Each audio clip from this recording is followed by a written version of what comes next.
Bonjour à tous, c'est Jean-Luc Haut sur sa chaîne YouTube.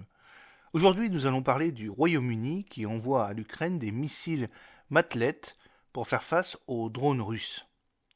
Londres aurait envoyé aux forces armées ukrainiennes des missiles Martet à guidage laser. Cet armement est destiné à se protéger des attaques de drones et de missiles.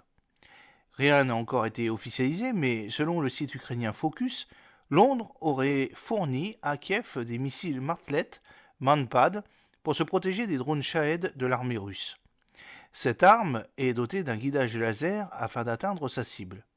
Elle aurait déjà permis, selon le quotidien britannique, d'abattre un drone Orlan, mais aussi un hélicoptère Ka-52 des forces armées russes. Produit par Thales UK, ce missile à courte portée, 6 km, est un modèle multirôle léger, 13 kg, et polyvalent, LMM, Lightweight Multirole Missile. Ils peuvent équiper des véhicules terrestres, des navires et des aéronefs. Ils sont à la fois air-sol, anti-navire, air-air et sol-air. Ces missiles peuvent atteindre une vitesse de Mach 1,5. Au départ, ce missile a été conçu pour permettre à la Royal Navy de faire face aux essaims de drones navals ou aériens. L'utilisation des Martlet par les forces ukrainiennes n'est pas une première. En 2022, ces missiles auraient déjà été utilisés, comme le montre une vidéo postée sur X permettant d'identifier les conteneurs et les systèmes de lancement. Alors, il y a aussi le soutien du Japon. Pour faire face aux drones Shahed, l'armée ukrainienne doit utiliser un grand nombre de munitions et épuiser les stocks.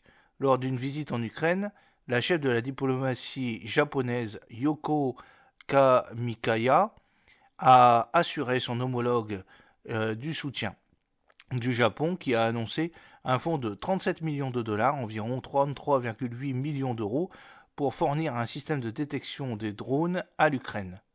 L'Ukraine attend des F-16 promis par ses alliés, mais rappelle qu'elle a aussi besoin de nouveaux systèmes de défense antiaérienne pour faire face aux frappes russes. Chaque jour, des villes ukrainiennes sont détruites par des missiles et des drones russes. Ils ne peuvent pas nous capturer, alors ils essayent de nous détruire. Ils n'y parviendront pas. Depuis le 29 décembre 2023, près de 300 missiles et plus de 200 drones kamikazes iraniens Shahed, produits maintenant en Russie sous le nom de Geran 2, ont visé l'Ukraine. Il s'agit de l'offensive aérienne la plus puissante depuis le démarrage du conflit en février 2022. J'espère que cette petite vidéo vous a plu. N'oubliez pas de cliquer sur le pouce pour la voir, de vous abonner si ce n'est pas encore fait et de partager cette vidéo sur vos réseaux sociaux. A très bientôt, fidèlement, Jean-Luc Haut.